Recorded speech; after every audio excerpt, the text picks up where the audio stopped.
The journey begins with the cutting of freshly cast round steel bars. These bars, often weighing several tons, are produced in a steel mill and then cut to appropriate lengths based on the size and dimensions of the ring that will be forged. The cutting process ensures that each bar is prepared for the forging stage with the necessary volume and shape to begin transformation.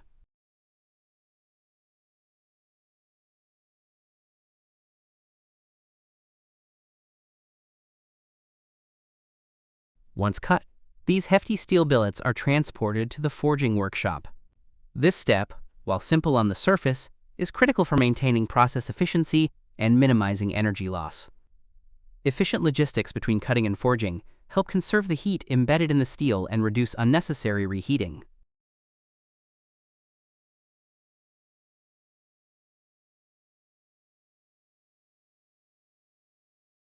With the steel billet now glowing hot, it is lifted by an extended arm attached to a 13,500-ton hydraulic forging manipulator, often affectionately dubbed the Iron Clumsy or Clumsy Tong.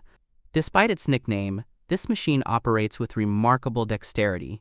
It precisely aligns and feeds the billet into a colossal 13,500-ton hydraulic press. Upon arrival at the forging facility, the billets are placed into a regenerative trolley-type furnace. This furnace is specifically designed to heat large steel components uniformly and efficiently. Inside, the steel bars are brought to forging temperature, typically above 1,200 degrees Celsius. At this high heat, the steel becomes malleable and ready for deformation without fracturing. The first step in the forging process is flattening the billet. Under the extreme pressure of the hydraulic press, the cylindrical billet is compressed vertically, forcing the material to spread outward. This compression significantly reduces the billet's height while increasing its diameter, gradually transforming the solid cylinder into a thick, disc-like shape. This operation not only reshapes the billet, but also refines its internal grain structure, enhancing strength and structural integrity. Once the billet is flattened to the desired thickness, the next critical step is punching a hole through its center. This is achieved using a specialized punching tool mounted on the hydraulic press. The punch, made of highly durable tool steel, is driven through the red-hot center of the disc. The press must apply consistent and powerful force to cleanly displace the metal and avoid tearing or cracking the surrounding material. The purpose of this hole punching step is both functional and preparatory. It removes the core of the disc, creating a ring shape that can then be expanded in later stages. This is a defining transformation in the production process, converting a solid mass of steel into a near-net shape ring. The removed central piece, known as the slug, is typically set aside for recycling. Throughout this stage, careful alignment and temperature control are crucial. Misalignment or uneven force application could result in defects, while improper temperature could harden the steel prematurely, making it unworkable. With precision execution, this step sets the foundation for the ring's final form. Once the hole is punched, the steel disc is ready for ring expansion. A specially shaped die is passed through the hole and used to stretch the inner diameter outward. This step is likened to threading a needle, but on a massive, glowing hot scale. By expanding the ring uniformly, the inner and outer diameters are increased until the forged ring blank reaches desired process specifications. During the forging and ring expansion stages, it is critical to maintain the billet temperature above 900 degrees Celsius. At lower temperatures, the steel begins to lose its plasticity and becomes increasingly resistant to deformation. If the billet cools too much, it can harden prematurely, increasing the risk of internal cracking, surface defects, or incomplete forging. To prevent this, the forging team continuously monitors the billet's temperature using infrared sensors or contact thermocouples. If the temperature approaches the lower threshold, the ring blank is reheated before further processing. Throughout these stages, the blank is also periodically flattened using the hydraulic press to ensure it maintains an even surface and consistent thickness. Precise measurements are taken using calipers or laser-based systems to verify that the ring remains within specified dimensional tolerances. This careful balance of temperature control and dimensional monitoring ensures that the forging process produces high-quality rings without structural defects or irregularities. Following the initial forging and punching stages, the steel ring blank is allowed to cool slightly before being returned to the furnace for reheating. This reheating is essential to bring the steel back up to the optimal temperature range, typically between 1000 degrees Celsius and 1200 degrees Celsius, required for the ring rolling process. At this temperature, the steel remains ductile enough to undergo significant plastic deformation without developing cracks or internal stresses. The furnace used is a high-capacity, regenerative heating furnace designed to reheat large, heavy components uniformly. When the furnace door opens, the rush of intense heat is immediate and overwhelming, akin to standing on the rim of a volcano.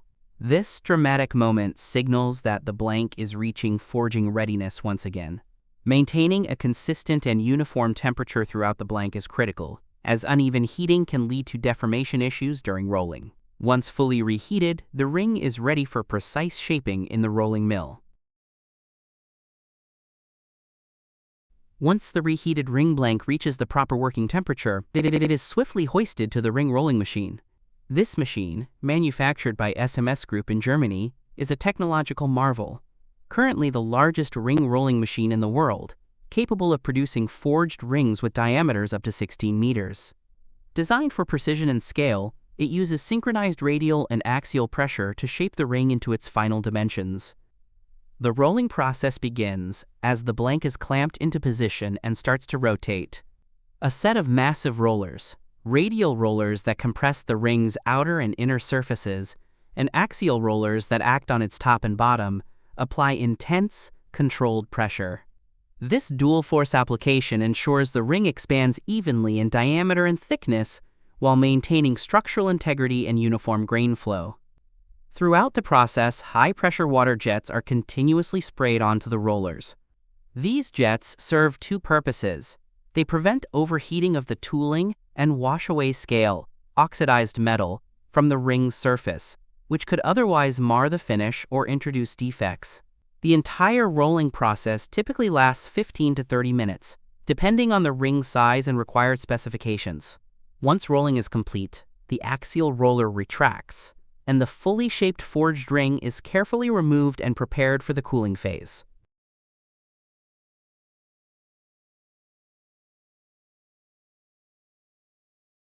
After rolling, the forged ring must be cooled under controlled conditions. Once at ambient temperature, the ring enters the heat treatment phase. This critical step alters the internal microstructure of the steel, transforming its crystalline arrangement to enhance toughness, hardness, and resistance to fatigue. The heat treatment process varies depending on the final application of the ring. Some rings require annealing to relieve internal stresses, while others undergo quenching and tempering to achieve specific mechanical properties. The heat treatment furnace, built to accommodate these enormous rings, is sealed and monitored throughout the process to ensure uniform thermal cycles. After heat treatment, the forged ring is quenched, rapidly cooled in water or other cooling mediums to lock in the desired metallurgical properties. Workers closely monitor the quenching process, particularly the temperature of the cooling water, which must be precisely controlled to avoid thermal shock or cracking. After the forging and heat treatment processes are completed, the steel ring enters the rough machining phase. This step is essential for shaping the forged ring to its near-final dimensions and removing any surface irregularities or oxidation that may have developed during forging and heat treatment. The ring is first securely mounted on a large-scale lathe or machining center, and its diameter is carefully measured to ensure the machining process meets the dimensional tolerances specified in the engineering drawings. Precision is critical even at this early stage of finishing, as it ensures that subsequent machining and inspection steps proceed smoothly. A cutting tool, appropriate for the material type and ring size, is then installed on the machine. The operator calibrates the settings, and the machine is started. During rough machining, the outer and inner surfaces of the ring are processed to create uniform geometry and remove excess material. This step enhances both the ring's structural integrity and its readiness for final finishing. Once rough machining is complete, each forged ring undergoes non-destructive testing, NDT. This crucial inspection stage ensures the ring is free from internal defects such as cracks, porosity, or inclusions that could compromise performance in critical applications. Common NDT methods include ultrasonic testing, UT, and magnetic particle inspection, MPI, which allow technicians to evaluate the ring's internal structure without damaging the component. Depending on the specific design and application, some forged rings may also require drilling operations. The diameter and depth of each hole vary based on detailed engineering drawings and customer specifications. These holes may serve as mounting points, pathways for cables or fluids, or part of a bolted joint in large structural assemblies. These precision-engineered steel rings will ultimately serve as key components in vital infrastructure projects, such as hydropower plants, wind turbine towers, and offshore platforms. The first step in this artisanal process is collecting aluminum. Across Ambato-Lampi, piles of discarded aluminum objects, old car engine parts, bicycle frames, beverage cans, cooking utensils, and various scrap are sourced from nearby cities and towns. Local collectors gather and sell this scrap metal to foundries.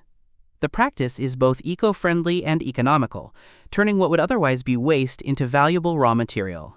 The aluminum is sorted manually, often by eye, to ensure it is suitable for melting. Impurities or non-aluminum materials are removed. This stage is vital because the quality of the final product largely depends on the purity of the metal. The process of preparing the mold is one of the most crucial and skill-intensive steps in aluminum pot making in Ambato-Lampi. It serves as the blueprint for the final product, and any imperfection at this stage can compromise the pot's quality, shape, or structural integrity. Artisans begin by creating a mixture of fine sand, clay, and ash, which forms the mold material. This blend must strike a delicate balance, firm enough to hold shape under the weight of molten aluminum, yet porous enough to allow air and gases to escape during casting. The sand is often reused from previous castings, sieved carefully to remove debris and retain a uniform texture. Next, artisans press the mixture into wooden or metal frames, known as flasks, using their hands or wooden paddles. They shape it around a model of the pot, usually made from wood or aluminum, called a pattern. This pattern is placed into the sand, pressed tightly, and then removed, leaving behind a hollow cavity in the exact shape of the pot. The mold is usually formed in two halves, the top, cope, and the bottom, drag. After forming, artisans cut in channels, sprues, for pouring the molten metal, and vents for releasing gas during casting. The two halves must align perfectly, so grooves and keys are used to ensure a tight fit. Each mold is made by hand, relying heavily on the artisan's experience, intuition, and dexterity. This traditional method results in a unique, handmade quality for every aluminum pot produced. With the mold ready, the next step is melting the aluminum. This is done in a homemade furnace, often fueled by charcoal or wood. The collected aluminum is placed in a crucible and heated until it reaches a temperature of over 600 degrees Celsius, about 1,112 degrees Fahrenheit, at which point it becomes molten. The work around the furnace is hot and physically demanding. Artisans use simple tools and wear minimal protective gear, a testament to their resilience and familiarity with the process. When the aluminum has fully melted, the artisans move quickly to the next step, pouring the metal. Time is critical because molten aluminum cools and solidifies rapidly. Using long-handled ladles, workers carefully scoop the liquid metal from the crucible and pour it into the prepared mold. This part of the process requires steady hands and precise coordination. The artisans must pour evenly and at the right speed to avoid bubbles or incomplete filling. Once the mold is full, it is left to cool and harden. After the aluminum has solidified, usually within a few minutes, it is time for removing the pot from the mold. The sand mold is broken apart, revealing a rough, newly cast pot. The artisan then removes any excess metal and trims the edges. The pot is cleaned, polished, and sometimes engraved with decorative patterns or brand markings. The finished product is functional, durable, and aesthetically pleasing. Despite being made under humble conditions, these aluminum pots are found in households across Madagascar and even exported to neighboring countries. Each pot carries with it the signature of the artisan's manual skill and attention to detail.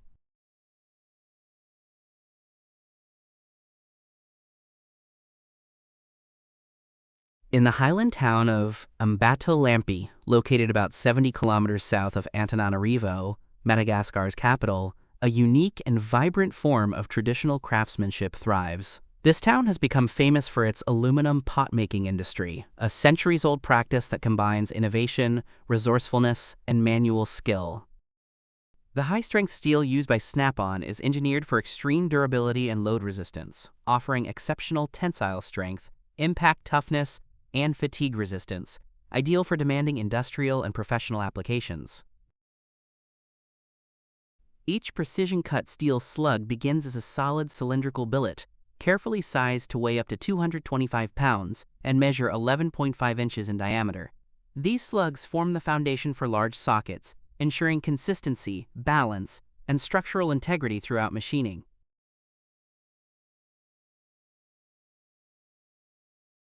The steel slugs are machined to exacting tolerances, ensuring every dimension meets strict specifications. This precision guarantees proper fit, optimal performance, and long-term durability under extreme torque and stress. Broaching of the square drive involves cutting precise internal profiles using a multi-toothed tool. This process creates a perfectly shaped drive opening, ensuring a secure, tight fit with ratchets and impact tools. Precision machining of the outside diameter involves advanced CNC equipment that shapes the socket's exterior. This ensures flawless concentricity, proper wall thickness, and a smooth finish, which are critical for balance, safety, and compatibility with torque tools and accessories. Each socket undergoes rigorous quality checks, including dimensional inspection, hardness testing, and visual evaluation. Snap-on standards surpass industry norms, ensuring unmatched reliability, performance, and safety in demanding professional environments. A 60mm homemade pipe bender is a practical and cost-effective solution for bending steel pipes ranging from 30mm to 60.3mm, approximately 1.18 to 2.37 inches in diameter. Designed for DIY enthusiasts or small fabrication workshops, this type of pipe bending machine allows for the creation of smooth, precise curves without compromising pipe integrity. The homemade pipe bender typically features a robust metal frame, a hydraulic jack, manual or bottle jack, and a set of interchangeable bending dies or rollers to accommodate various pipe sizes. The hydraulic jack provides the necessary force to bend thick-walled pipes, especially those made of mild steel or stainless steel, which are commonly used in handrails, automotive frames, or custom exhaust systems. Using this machine is relatively straightforward. The pipe is positioned between the rollers or dies, and pressure is applied slowly using the jack. With careful operation, it produces clean, consistent bends with minimal flattening or wrinkling. For enhanced results, a support system or guide may be used to control the angle and radius of the bend. Building such a machine at home requires basic metalworking tools, welding skills, and precise measurements to ensure safety and performance. A powerful and versatile 4-roll plate bending machine designed for heavy-duty industrial applications. With a machine weight of 600 tons, an installed power of 700 kilowatts, and hydraulic forces of up to 8,000 F, this machine is engineered for precision and strength. This VRM model features linear hydraulic movement of the side and bottom rolls, offering high accuracy in bending operations. It is capable of processing plates up to 50 millimeters thick in standard rounding operations, though it was used to handle significantly larger plates, measuring 30,790 millimeters in length, 3,090 millimeters in width, 95 millimeters in thickness, and weighing 75 tons each. These plates were likely processed in multiple steps due to their exceptional dimensions and weight. The machine's versatility makes it suitable for a wide range of applications, including pre-bending of sheet edges, rounding plates into cylinders, cone bending, press bending to create even and uneven radii, calibrating to minimize radius variation in welded tubes. Its adaptability allows the formation of tubes, tube segments, ovals, rounded boxes, and other complex geometries, making it ideal for industries such as shipbuilding, pipeline production, LSAW, aerospace, fuselage and wing edge. The manufacturing process of a connecting rod begins with selecting the appropriate raw material from over 30 stocked types. All materials undergo rigorous metallurgical and mechanical testing to ensure they meet customer specifications.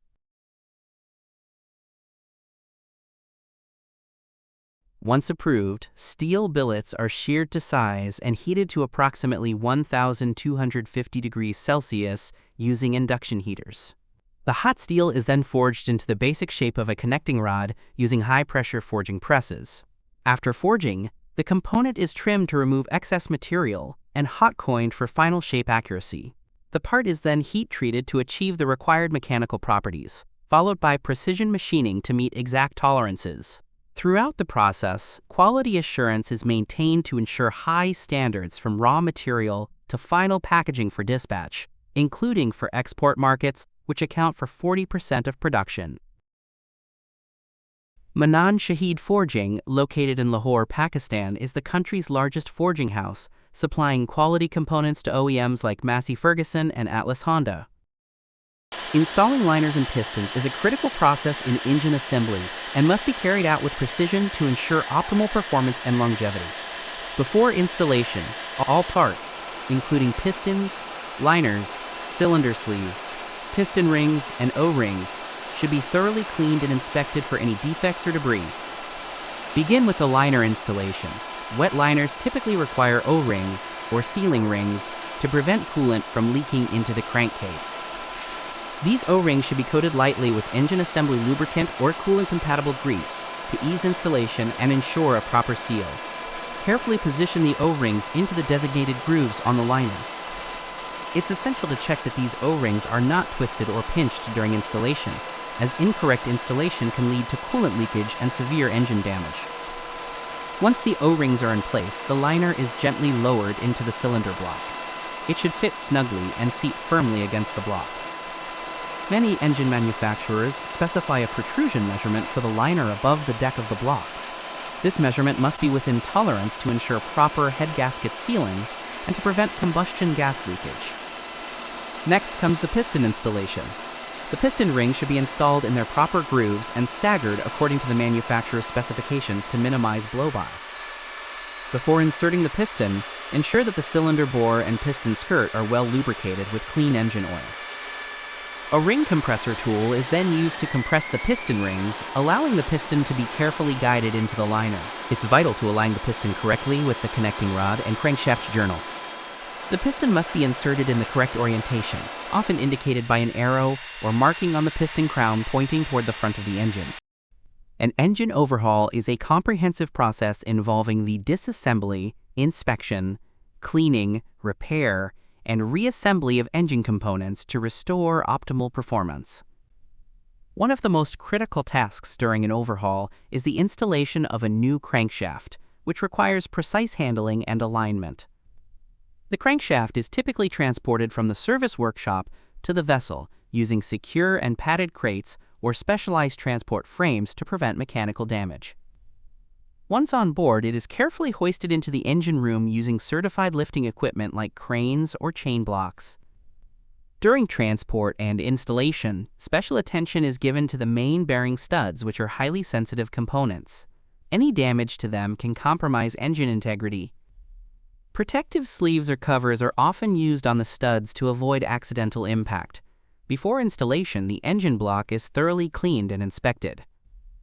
The crankshaft is then gently lowered into position, ensuring it aligns correctly with the main bearing saddles. Dial gauges and feeler gauges are used to check for correct clearances and alignment. Once the crankshaft is in place, the A-frame, which supports the free end of the crankshaft, is mounted and aligned.